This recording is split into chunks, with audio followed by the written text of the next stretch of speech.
घर आणि जमीन विकून माझ्याकडे कायमचे राहायला या. लेकाने प्रेमाचा डाव टाकला.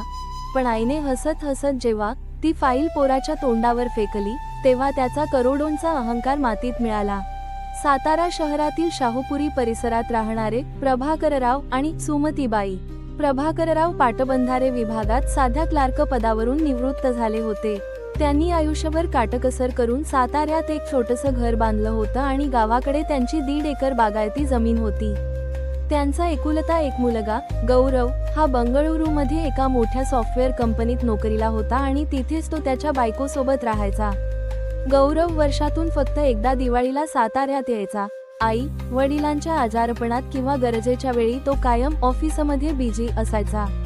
पण अचानक एक दिवस गौरव आणि त्याची बायको न सांगता साताऱ्याला आले. 4-5 दिवस ते सुमतीबाईंशी खूप गोड बोलत होते. शेवटी रविवारी सकाळी चहा पिताना गौरवने आपला खरा डाव टाकला. आई बाबा, आता तुमचं वय झालंय, तुम्ही इथं एकटेच राहता, मला तुमची खूप काळजी वाटते. मी ठरवलंय की आता तुम्ही इथून कायमचे माझ्याकडे बंगळुरूला राहायला यायचं. आपण एकत्र राहू. फक्त एक काम करा, हे साताऱ्यातलं जुनं घर आणि गावाची 1.5 एकर जमीन विकून टाका. त्यातून 35 ते 40 लाख रुपये येतील. ते पैसे मला द्या. मी बंगळुरूमध्ये आपल्या सगळ्यांसाठी एक मोठा 3 BHK 3 BHK फ्लॅट घेतो. तुमची उरलेली सगळी प्रॉपर्टी तिथेच इन्व्हेस्ट करू.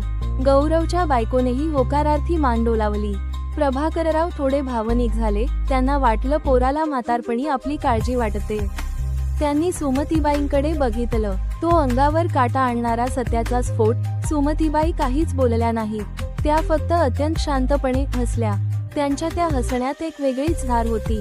त्या उठल्या, आतल्या खोलीत गेल्या आणि त्यांनी कपाटातून एक फाईल आणून गौरवच्या समोर टेबलवर ठेवली. सुमतीबाई शांत आणि करारी आवाजात म्हणाल्या, गौरव, तू आम्हाला राहायला बोलावलंस हे ऐकून छान वाटलं.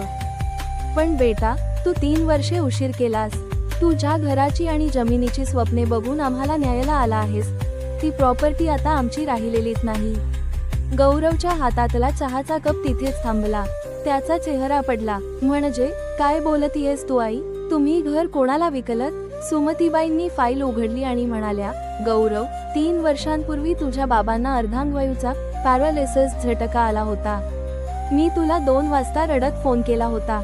तेव्हा तू म्हणाला होतास, आई मी मीटिंग मध्ये आहे, तुम्ही शेजाऱ्यांना सांगून ऍडमिट करा. सलग 8 दिवस माझा नवरा ICU मृत्यूशी झुंजत होता आणि तू एक दिवसही भेटायला आला नाहीस.